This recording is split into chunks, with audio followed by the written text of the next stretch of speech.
let's segue into a guy that does not get much hobby love, and I just wonder if we should be talking about him more, and if so, what cards should we be talking I about? And that's love Karim this Benzema. discussion. I'm so pumped. Okay. Well, I want to let you lead it because I see, if you're watching on YouTube, you'll see I've got some Benzema cards pulled up here in terms of what people want for the Benzema cards. I'm not saying that these are the accurate prices that you should pay, but there's a 2018 National Treasures Colossal out of 20 auto, on-card auto patch. Things like that are not going to be cheap, but I almost feel like you probably shouldn't. If you're going to invest in Benzema, you probably should go high end. What do you think? Like, what's the strategy for investing in a guy like Benzema? And maybe give it for those of us who don't know soccer like soccer. Maybe give a little bit of career storyline for Benzema. Sure. I'll start with Kareem and how my love for him, and that'll kind of explain it.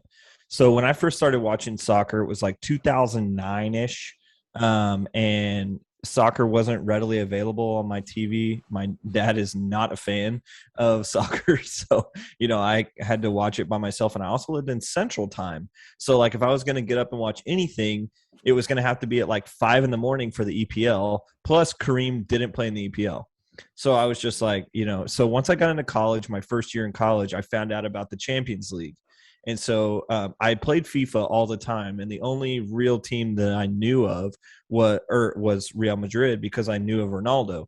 And so I followed Ronaldo into being a Madrid fan because I would watch YouTube videos of Ronaldo when I was 15 years old, when he was tearing up Manchester, when all his little stepovers and stuff. I didn't even know anything about soccer, but I was just so amazed at the athleticism that I just would watch Ronaldo videos all day long. And so he was actually, do you remember, did you ever have a MySpace? Yeah, I remember MySpace. Of course. I'm old, remember? Well, I didn't know if you were, so there was a window for MySpace where I didn't know if you were older than that window that used MySpace or if you were just yeah, I'm out, But anyway, so you could edit. I didn't really use it, but I had one. Okay. So do you remember how you could edit the backgrounds of your profile? Yeah. So I know nothing about code. Soccer, literally nothing. Never, I'm from Texas. So if you didn't speak Spanish, you couldn't play soccer. And that's not I'm legit serious. My high school team, the coach was the Spanish teacher, and he didn't speak English. That's, and so I didn't make the team. Obviously I wasn't as good. So I just didn't have a love for it. There wasn't an easy access to it. But there was amazing parts of it that I was always fathomed with. I had Ronaldo as my background on MySpace, and I had no idea who he even really was. But so anyway, so that followed me into Madrid. So when in 2009, 10, 11-ish, I started playing FIFA pretty consistently. I started watching some stuff. And then that's when I found out about Champions League, because it was at 3 p.m. time when Central Time when they would come on. So I would get out of class and I would come home. Plus I was living with the whole soccer team, so that made it a whole lot easier as well. In college I lived with the soccer team, and they were all from all over the world. There was British guys, Africans, Australians, it was from all over the world. It was freaking nuts. That's a different story for a different day. But so I started watching Real Madrid around that 9th Champions League title. Karim Benzema was on the team at the time. Karim has been on their team for a long time and has always been overlooked because of several other factors. But I would always play with Karim because his headers were insane on FIFA. He would just you could just cross it in from anybody and Karim would just rise up and just head it into it. So I had this love affair for Karim.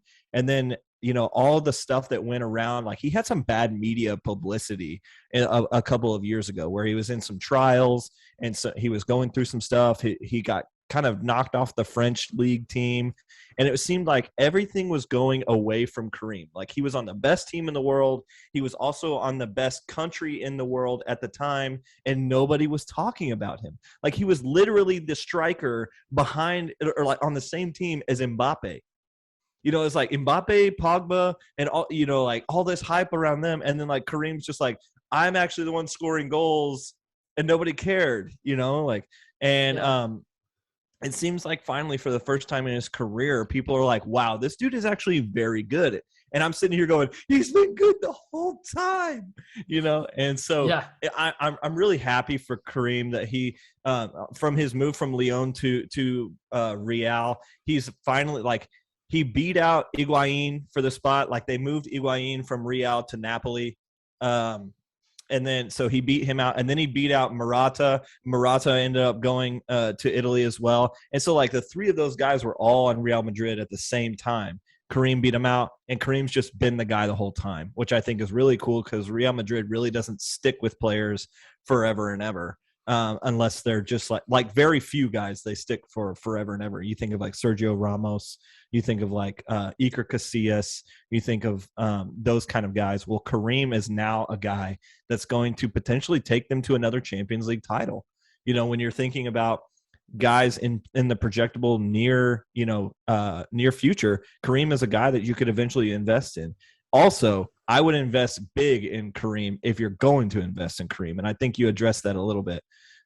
Like if you're going to invest in Karim at this point, you shouldn't be buying, what I just showed you earlier, like this little speckle, this thing. Like this is a $10 to $12 card. Never in its life is it going to be more than $10 to $12. You're buying this card at its peak. But but that's National Treasures auto right there. Not only could he potentially play for France in the World Cup, not only could he potentially win. Oh man, that PSA sticker right there is looking rough. There's some PSA 10 stickers right now for around 3,000. They want. Yeah, but it's like so you need to that one needs to be reslabbed. Like what's going on? That one needs to be reslabbed for sure. But yeah, I think I would buy that like something around that, like that value. If I was like pulling the trigger on Karim, not saying that I wouldn't right now, I just can't. Like I don't have that kind of capital because Karim is outside of my buying window. But if you did, I would go big on Karim because it's kind of a safe investment.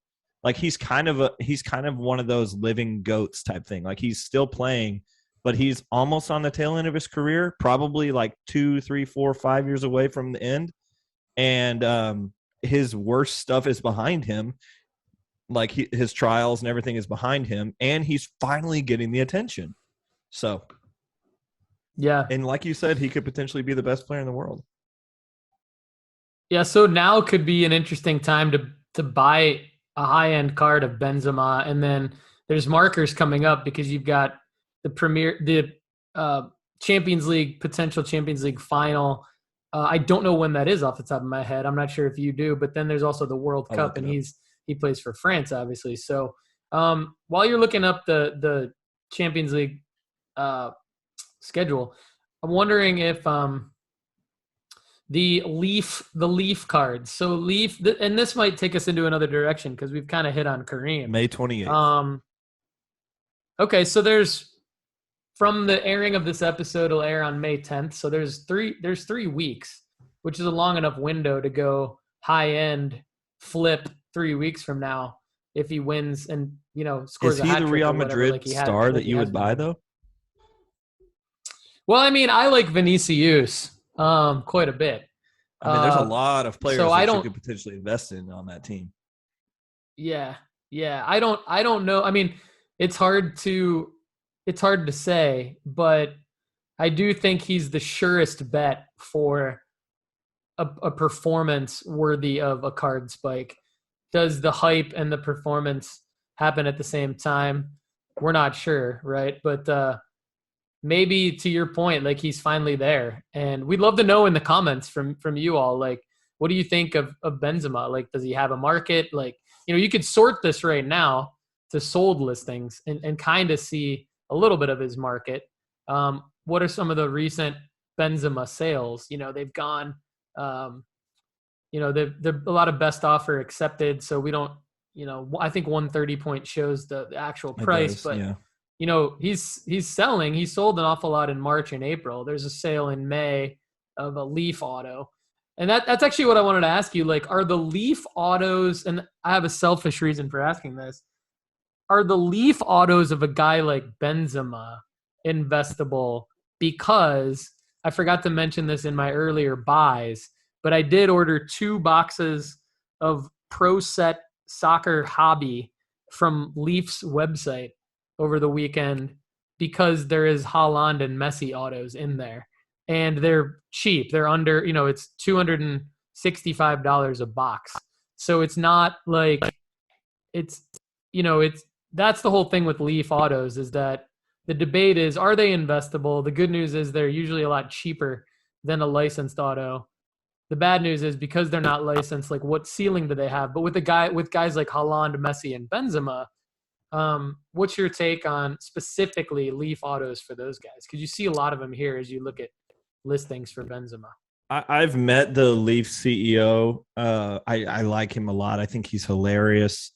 Hopefully that I can introduce you guys at the National. That'd be pretty cool. But I'm not love to have him on the show. Of Leaf products. Yeah, and he's one of those guys that would love to be on the show. I think, for instance, there was a breaker that was doing some Leaf case breaks, and there was like some fishiness going on. Like, they had cut some labels and like made it look like it wasn't open, and then they opened it, and then they had taken the hit slots out and then put it back together, and then and you could barely tell. But the CEO saw it on Twitter, and the CEO said, you've messed this up. You need to reconcile this, and I'm coming to call you on this. And I was like, I love that. I love that. I love that the CEO of the company is like doing quality control in Twitter, But anyway, yeah. He's a cool guy. Some of it.